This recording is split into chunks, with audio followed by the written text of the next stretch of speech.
come around to say hello. One-on-one, I'm so fly. You took a nosedive. Careful when you play on my level. For you, it's so.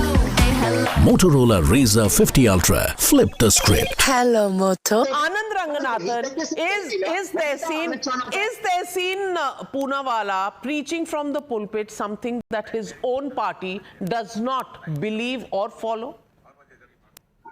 Good evening Navika and good evening to my fellow panellist. अपने भाई तहसीन पे मैं थोड़ी देर में आऊंगा। पहले मैं अपने दूसरे भाई आनंद जी जो मेरे नेम से है क्या उस पे आऊंगा। उस पे मुझे एक जो आनंद जी ने कहा, बड़े प्रिय मित्र हैं, लेकिन मुझे एक पुराना गाना याद आ गया गाइड का। ये कह रहे हैं ना, बीजेपी पोलराइज करता है, मुस्लिम्स के अगेंस्ट है और हिंदू मुस्लिम करता है। क्या से क्या हो गया बेवफा तेरे प्यार में। क्या इनको याद है कि ये संजय राउत जी आई थिंक इन्हीं के शिवसेना के फैक्शन में हैं। 2015 में उन्होंने जो बाल ठाकरे जी ने कहा था वो बात रिपीट करी थी कि मुस्लिम्स की वोटिंग राइट्स को हटा देना चाहिए।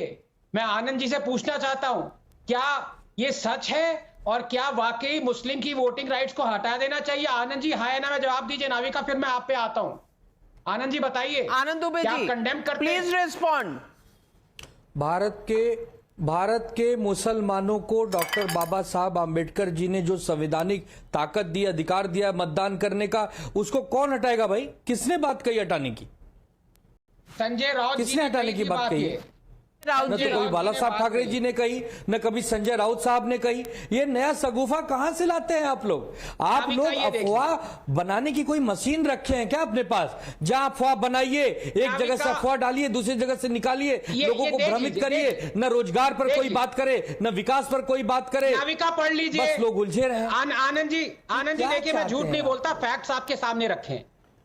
ये देखिए, Please state the source. Please state the source so that Anand ji can check. The source is also ironically the Hindu. लेकिन आप कोई भी सोर्स लेना चाहे ले सकते हैं। Well, तो आनंद जी प्लीज इस पे आप बात करिए। बट दूसरी बात नाविका, मैं मुद्दे पे आना चाहता हूं। देखिए, आप ये बटेंगे तो कटेंगे, आप फ्रेज काफी पॉपुलर हो गया है पिछले 3 महीने में। इनफैक्ट अगर आप ध्यान से देखें तो इसका कॉन्टेक्स्ट क्या है? इसका कॉन्टेक्स्ट है इंडिया के केस में नहीं है। आयरॉनिकली जब योगी जी ने इसको पहली बार यूज किया था वो बांग्लादेश के केस में यूज किया था। कॉन्टेक्स्ट वाज बांग्लादेश में जो हिंदूज के ऊपर बीत रही थी।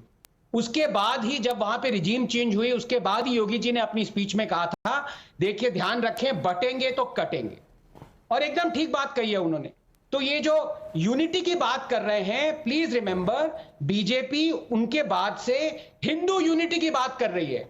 इंडियंस की यूनिटी की बात नहीं कर रही है, हिंदू की यूनिटी की बात कर रही है, जो कि एकदम जायज है। बिकॉज जो मुस्लिम्स हैं वो टोटली यूनाइटेड है अगेंस्ट बीजेपी, चाहे जितना भी करे। और ऑन रिकॉर्ड तहसीन भी ये जानते हैं, in living memory, if there is an Indian prime minister that has done more for Muslims than anybody else, it is Narendra Modi. बताने की भी जरूरत नहीं है। लेकिन फिर भी मुस्लिम्स उनको वोट नहीं करते। वो अलग बात है कि वो प्रोपेगेंडा और उसके नैरेटिव के तहत ऐसा होता है। लेकिन मैं हिंदू की यूनिटी पे आना चाहता हूं।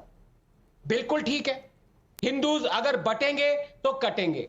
लेकिन मैं ये पूछना चाहता हूं नाविका, कॉन्टेक्स्ट बीइंग बांग्लादेश, जहां योगी जी ने बात करी थी, कश्मीर में तो बटे भी नहीं थे लेकिन फिर भी कटे ना। हिंदूज के पास नाविका वक्त बहुत कम है। आप प्लीज रियलाइज करिए। बीजेपी ये कब रियलाइज करेगी? 11 साल बीत चुके हैं। कॉन्स्टिट्यूशनली हिंदूज को बांटा जा रहा है। वो सारे एक्ट जो हिंदुओं को काट रहे हैं, जो आरटी का कंजक्शन 93 के साथ हिंदू रन स्कूल्स बंद हो रहे हैं, हिंदू टेंपल्स पे कंट्रोल चल रहा है, प्लेस ऑफ वर्शिप एक्ट लगा हुआ है, वक्फ एक्ट लगा हुआ है, ये कश्मीरीज को वहां पे दोबारा रिहेबिलिटेट नहीं किया गया। हिंदूज कट रहे हैं, बट नहीं रहे हैं। हिंदूज कट रहे हैं कॉन्स्टिट्यूशनली। तो मैं ये चाहता हूं, राधिका जी से कहना चाहता हूं कि आपकी सरकार है, हिंदूज के पास ज्यादा टाइम नहीं है। राधिका जी, इन पे एक्ट करिए।